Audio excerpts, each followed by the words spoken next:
আপনাদের অনেকেই আমাকে জিজ্ঞাসা করেন ভাইয়া আপনি কি দিয়ে ভিডিও করেন। তো আজকের এই ভিডিওতে আপনাদেরকে দেখাবো যে আমি কি কি ভিডিওতে ইউজ করি, কিভাবে ভিডিও করি, সবকিছু এখানে দেখাবো। তো প্রথমতে দেখাচ্ছি যে যেটা আমার হচ্ছে সঙ্গী সব সময়ের জন্য, সেটা হচ্ছে এই স্ট্যান্ডটা।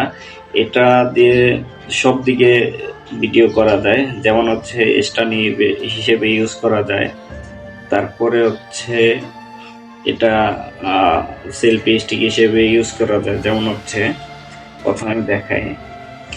এটা হচ্ছে একটা স্ট্যান্ডের মতো, দেখুন প্রথম যখন আমরা স্ট্যান্ড হিসাবে এভাবে ইউজ করি, তো এই দেখুন এটা লম্বা করা যায়, এই যে দেখতে পাচ্ছেন। তো যখন আবার এভাবে ভিডিও করি তখন এভাবে হাতে নিয়ে তো এইভাবে ভিডিও করি। তো এটা হচ্ছে সবসময়ের সাথী। অবশ্যই আপনি যদি কন্টেন্ট ক্রিয়েট করেন এরকম একটা স্ট্যান্ড নিতে হবে।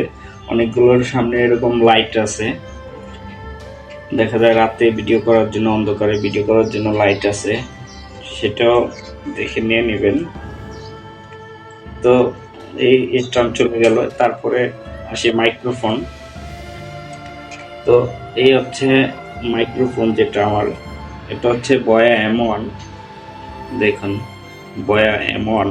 তো আমি একটা রোডের মাইক্রোফোন নেব ভাবতেছি, এটা তারবিহীন যেটা আর কি, তার সারাটা নেব আর কি, কারণ এটা অনেক দিন ইউজ করছি, এই মাইক্রোফোনটা ইউজ করি।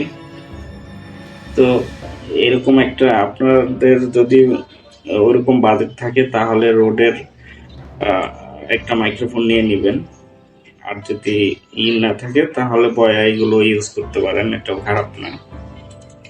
তারপরে আসি এডিটের জন্য, এ হচ্ছে ল্যাপটপ। তো এডিটের জন্য বেশিরভাগ ক্ষেত্রে আমি মোবাইল থেকে ক্যাপকাট দিয়ে ভিডিও এডিট করি। তারপরে হচ্ছে যখন ল্যাপটপ সামনে থাকে, ফ্রি থাকি, বাসায় থাকি, তখন হচ্ছে ল্যাপটপে ভিডিও এডিট করি।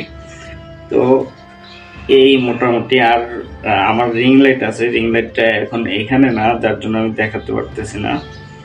তো রিং লাইট ইউজ করতে পারেন, অবশ্যই একটা রিং লাইট লাগবে কারণ রাতে ভিডিও তৈরি করার জন্য।